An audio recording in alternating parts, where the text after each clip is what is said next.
So magandang umaga mga idol. So ngayon panibagong araw na naman tayo. Sana po huwag kayong magsawang sumuporta sa aking vlog.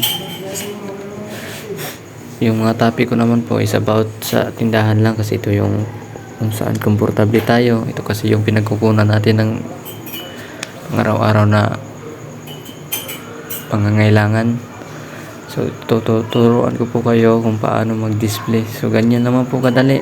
So kailangan lang po nating i-arrange ng maayos para maganda tingnan, pero maayos yung pagkakalagay, pero pag dating ng hapon sira na yan kasi palaging sinisira ng mga customer, kaya inaayos na naman namin.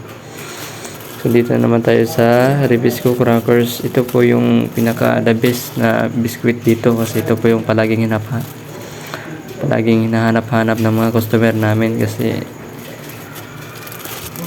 madali po itong may benta, madali po itong maubos. So nag-i-stock po kami dito ng mga mahigit 15 box, 15 box po. At saka ito po madali po itong maubos yung pita kasi ito rin palaging hinahanap nila. So maraming kaming stock dito. Yung stock namin dito mga 10 box.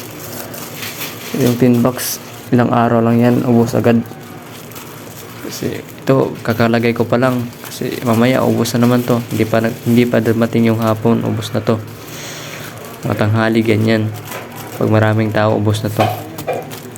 So kung paano maglagay, paano mag-display, ganyan naman po kadali. Kailangan lang pong ipakita yung pangalan niya para maganda tingnan sa customer, o ganyan na po yung technique para sa mga gusto magtrabaho ng tindahan dyan. So based on my own experience lang po, hindi po sa pagmamayabang. Ganito lang po kadali kung paano mag-display. Ganyan lang po, kailangan lang pong ipakita yung pangalan niya para maganda tingnan. So patapos na po ito, isang lagay na lang tapos na. So ganyan po, maraming salamat po. So magandang gabi mga idol. So hindi tayo nakapag-vlog ng maayos ngayon kasi maraming gawain. So ipapakita ko lang po sa inyo yung mga dinala namin ng mga stocks dito sa taas. Ito po yung mga dinala namin ngayon. So pauwi na po kami ngayon mga idol. So sana po huwag kayong magsawang sumuporta sa aking vlog. Sana po palagi kayong updated sa aking mga bagong video. Maraming salamat po. God bless you po.